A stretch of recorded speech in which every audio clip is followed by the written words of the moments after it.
Hi, I decided to do my project about the invasive salt cedar and how it is affecting our Gila Valley. So a little bit of background information. So what is the salt cedar? It's basically just an invasive plant that was brought to the Gila Valley to help combat soil erosion, although it was brought to the United States as a whole as a garden ornamental because of its pink and white flowers that bloom in the spring and summer.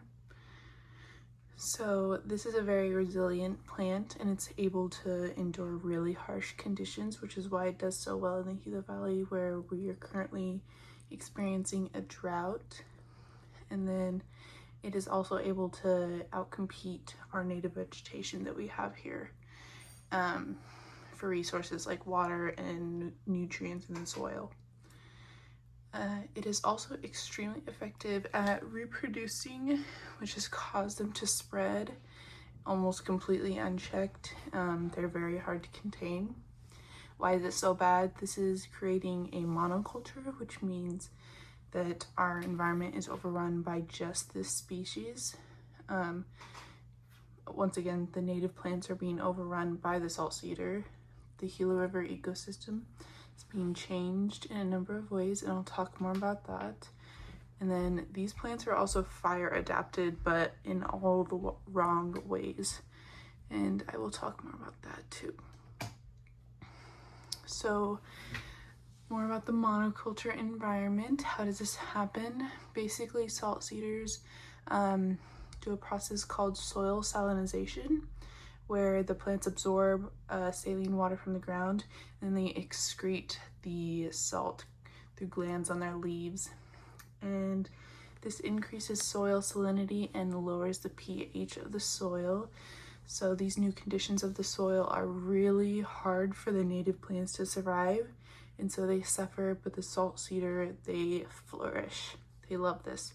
They're really good at creating an environment where they can exist in, and where the things that we have here, not so much. They're not as able to. Water usage. So salt cedars use a ton of water, over 200 gallons per day. And in the Gila Valley, where water is a very scarce resource, that is not good. The roots can be over 30 feet deep with the tap roots, sometimes reaching up to 90 feet deep. And this allows them to access deep groundwater that some plants can't get to. And they are draining our water tables. And then when entire riverbanks become overrun by salt cedar, the total amount of water loss is enormous. So more about how it's affecting our native plants. One of the main things about salt cedars is they're really good at dispersing their seeds. So a full-grown salt cedar can have up to 600,000 seeds, and because of how small they are and their hair tufts on them, they're easily carried by the wind and water. And also they can sprout up to 24 hours after moisture contact, which is kind of crazy. And then they also have a really rapid growth rate, and they are capable of growing 9 to 12 feet in a single season. That's in ideal conditions, so not here, but they are still growing very fastly, and reach maturity extremely quickly due to their shape. They don't look like normal trees. They're kind of like little shrubs with just lots of branches coming out of the ground, which is another reason why they're so hard to remove. It's because you can't just cut through one stem, you have to cut through a bunch.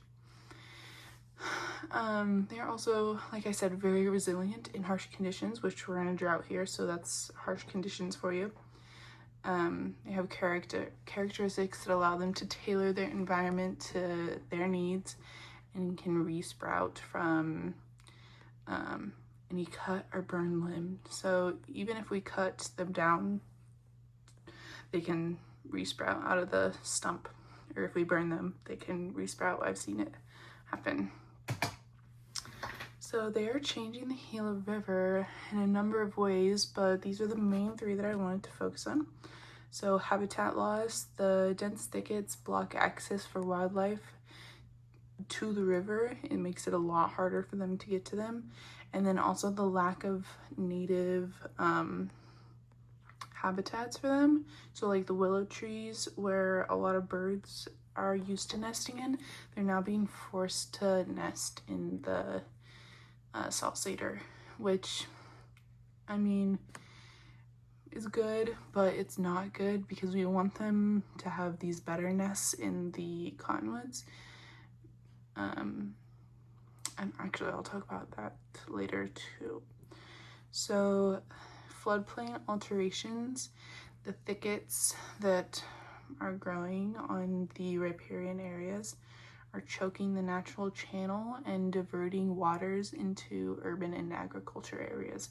So I know we're not seeing this a lot now because we are in a drought, but if we did get the rain that we're supposed to get in this area, then we would see a lot more floods going into our agricultural fields and maybe even coming into the town.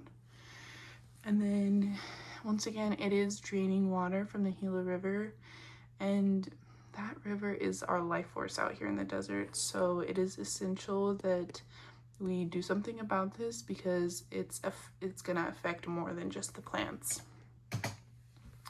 So the risk with fire.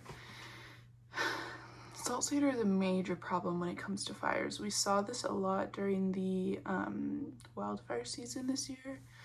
So the increased amount of fuel, because of the way that these trees grow, they have a lot more surface area, which means there's more things to burn. So the thickets of dead leaves and branches create huge amounts of fuel. And then their dry, fine textured leaves burn really easily, and it allows the embers to travel really far. So that means the fires can jump from place to place, which we saw this summer in the Bryce fire. And then these fires can also be really difficult for firefighters to fight because these trees grow in the riparian areas where soil is usually pretty soft and muddy. It's not right now because, once again, the drought, but there are some areas in the river where it's still pretty muddy where the fire was happening. Yeah, so it can be hard for them to reach these areas with their trucks and fight it effectively. And then, yeah, like I said, the fires can often be unpredictable because they can jump from place to place, and this also makes them more dangerous to fight. So this was something that I actually saw a lot this summer when I was working with GWP. So they have something called a post-fire advantage. There are some areas along the river that we saw after the fire that were just completely burned. The earth was scorched. It was really sad. And the only thing growing back were the salt cedars. So they have, they're able to do something when they receive signals from the roots. So they receive those signals that danger is coming, and so they take all their nutrients that are up in their leaves and their branches, and they bring them down into their roots, and they store them there and wait for the fire to pass. So that way, when the fire passes, they have the amount of nutrients and energy as a full-grown tree stored in these roots, and they're able to re-sprout really quickly, which the native plants don't do. So that's why we see them being the only things that are growing back. And like I said before, they can grow new sprouts out of pretty much anywhere. Even if it's burnt to a crisp, they could sprout something out of there. It's really crazy to see. And yeah, this resilience is what is making them so damaging, because we do experience so many fires here. For them to be the only thing growing back is what is creating this monoculture of salt cedar. I also wanted to talk a little bit about toxicity because, again, with the Bryce fire this summer, a lot of people thought that the smoke is why they had to evacuate Fort Thomas, because they thought it was toxic, which makes sense because the smoke that it produces is really thick and it's black, so it looks toxic. However, there is not enough evidence to support that. But this thick black smoke can be a significant air quality problem, so it's still important to consider that. Okay, now that we've gone over all the problems that we're having with the salt cedar, I want to ask the question, why does this matter? And I will tell you. So first we're going to talk about why this matters for people. So what effect are we seeing on the people of the Gila Valley community? First of all, it's a big safety issue. Like I talked about, it's a big increased risk of fire, which can threaten your homes. And this also requires more local emergency resources that could be used for other things. Fires could be a lot easier. Well, easier. No fire is ever going to be easy to fight, but they could be a lot more simple if we weren't having to deal with the fires that these trees are creating, like we did with the Bryce fire. Connection. So right now, these are affecting our quality of life because a lot of people depend on the river for recreational and cultural activities, and a lot of this may disappear because the riverbed is not as able to support these things as it was before. Shade is a big thing in the desert, and these trees don't really offer good shade, so that is a big problem.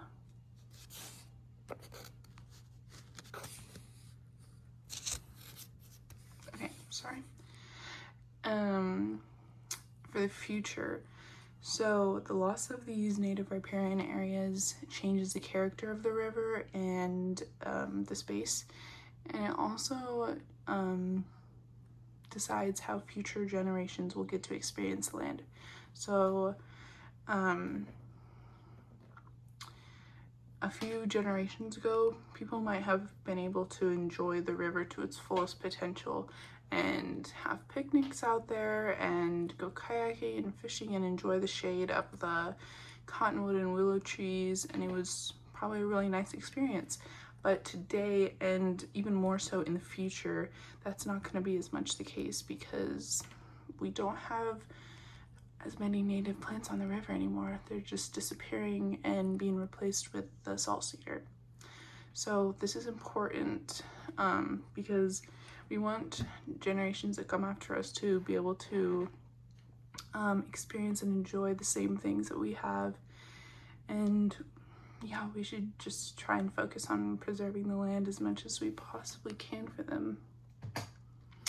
Okay, so effect on profit. There are 4 major ways in which I can see this affecting the profit in the Gila Valley.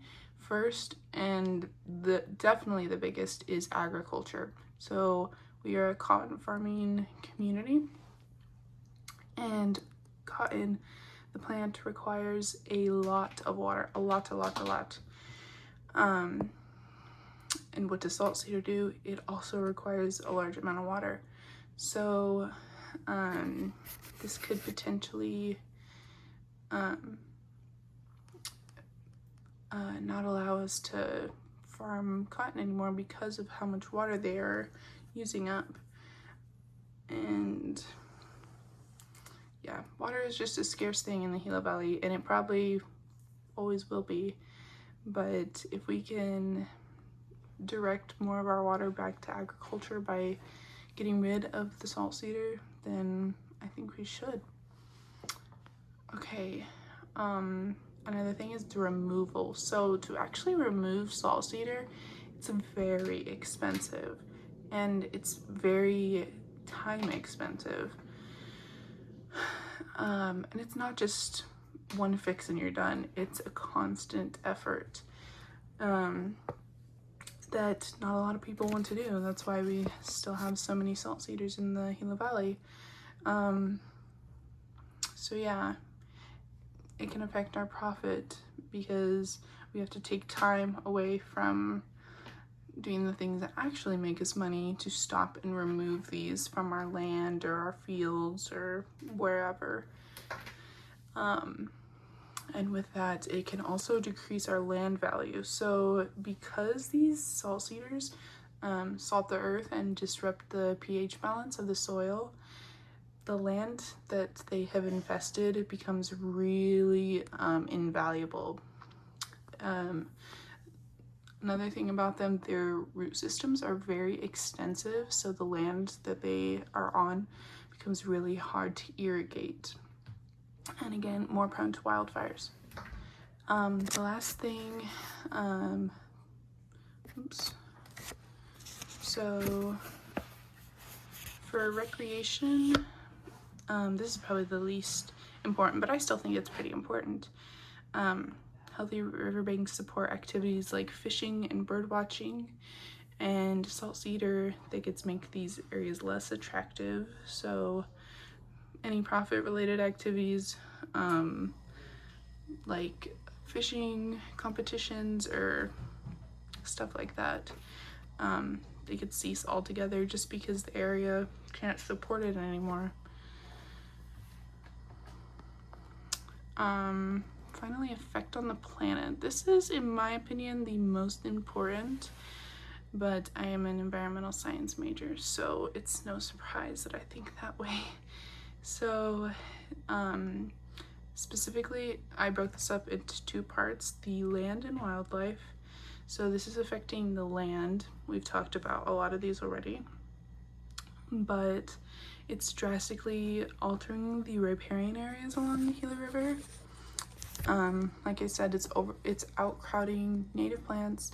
It's creating a monoculture. I made that in all caps because I cannot emphasize that enough. It is so important to understand that what they are doing in our valley is creating a monoculture.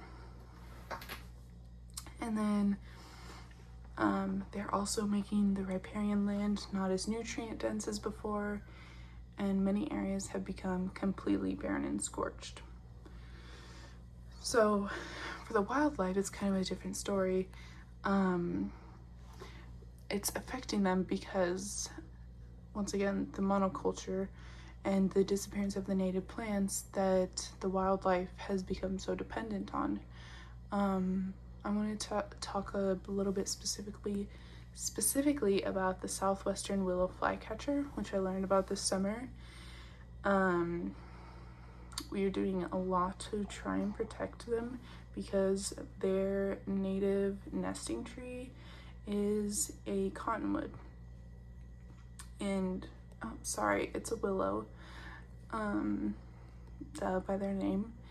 And they have actually turned to nesting in salt cedars, so which a lot of people have a problem with. Some people don't. They say it's fine, they can nest wherever, but salt cedars can't really support nests. Their limbs aren't as strong and they don't have good places for nests to sit. We saw a lot of nests this summer and they just didn't look how they should. And so a lot of people are trying to do stuff to protect this bird. Some people, again, just don't care. But I think that we should try and plant as many native trees as possible for this species and other species like it,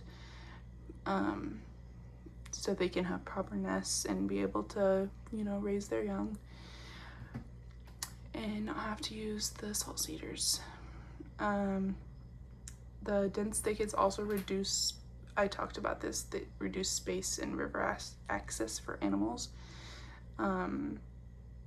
These trees, they're literally the worst. I think I have a picture later on in the presentation, but they are just so dense and there's no way for things to get through them. And they are creating these corridors along the riverbed where nothing can get through. And also they're not edible. The wildlife here does not like them, so it's reducing the amount of edible vegetation for our wildlife. Okay, finally, to what are we doing about this? So like I said, I worked with the Gila Watershed Partnership a lot this summer as an intern, and they are doing a number of things to slow the spread. So the main thing is manual removal, which it's really the main thing that you can do.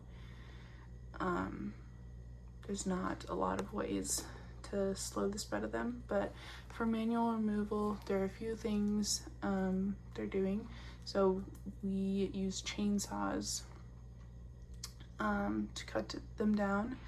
We also use loppers, which are just big cutters to cut each limb. We use shovels to try and dig out the whole root system, but like I said, they go pretty deep, so it's pretty much impossible. And we also have used hand saws, which don't recommend, that takes forever. And then usually along with this manual removal, we'll do herbicide spray. And typically for salt cedar, we do triclopyr, which mimics the plant growth hormones and causes them to grow just like crazy for a very short amount of time, very short. And basically they can't keep up with it and they die. So this has worked pretty good. There are some instances where we've actually seen the plants grow a resistance to the triclopyr though, if you don't completely saturate them. So being intentional and thorough with the herbicide spray is very important, because we've seen them grow resistant to it, and they'll actually like get deformed and look really weird. I should have put some pictures in. I don't know if I got any pictures, but yeah, they look super weird. And yeah, so here's some pictures of me working in the field this summer. So the one on the far left, that is a field that we cleared with bushwhacks. It's basically a weed whacker with a blade on it instead of the strings. And then yeah, there's me in the middle with the chainsaw. It was my first time ever using a chainsaw. It was kind of fun. And on the far right, that's me and my boss working on this field in the 120-degree heat, but it was still fun. And then, so more about what is being done.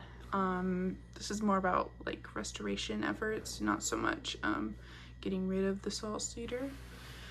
So the main thing we try to do is reestablish the native plants. So for trees, we have cottonwoods, and then we have willows, and under willows we have the coyote desert and the Goodings willow. And then so we try to establish stories of plants, so it's not all just trees or all just grasses or whatever. So we have the trees, and then we also do grasses like bluestem and cottontop. And then I also wanted to include vining milkweed, and we do this specifically for the monarch butterflies that come through, which I love butterflies, so I wanted to include that in. And yeah, these are just some of the native plants that we try to establish. And then along with that, we also seed the barren land. So we have seed blends that we get from grants that we have. We have also gone and collected them in, I believe, Aravaipa. We've come before. I didn't do this specifically, but I think they have in the past at GWP. When we collected seeds when I was there this summer, we have a ton of Mexican hats growing out at Discovery Park. And so if you take the little hat part, that's the seeds. So we would crush those up and then spread them. And then also sacred daturas, which is actually one of my favorite plants. I think they're so pretty. Their flowers are just gorgeous. They're really easy to get seeds from. They have these little spiky balls that grow underneath the leaves, and you just are really careful because they're sharp. You take those off and then you crack them open and just kind of like a salt shaker just all over. And those two actually grow really well. So there's something we like to mix in to our seed mixtures just to help give things a better chance. And I think that by using both of these methods, by reestablishing the plants that we grow, or they grow in the nursery, and as well as seeding the land, it allows for better results. And yeah, we can restore more of the land with native plants at once. And here's some pictures of that. So in the top left corner, these are the basins that we would make. So we would create big circles. It wasn't always a circle. This is my basin that I created. It's called the Peace Basin because it's shaped like a peace sign. We would all get to name our basins, and then we would divide up the sections with one or a few plants in each so that they could hold water, because the water would just evaporate really quickly. And we found that this is a really good way to keep the plants keep the plants watered while we were there to do it ourselves. And then we go down, and that's me right there. We had the SEALs program kids come out, and we did a big planting event. So that whole basin all the way back to the truck, you can see we planted all of that. I think we did about 40 grasses and let's see, like 15 trees. Usually we do try to do 2 to 3 grasses per tree, just so they can be in a little community and support each other. And then there's a picture of us in the middle when we were all done. And yeah, again, that's just what it looks like after we've watered our basins. And then over here we have a truck full of agave that me and some of the workers loaded up to be shipped out to be planted to restore some of the land. And then the bottom, again, more watering. So as I was putting all these pictures again into my project, I realized how much I miss doing this and how much I want to do this work again. I seriously had so much fun. Yeah, restoration work can be super rewarding, and you feel like you've accomplished something after every single day of working, which is why I love hard work. I always feel like that.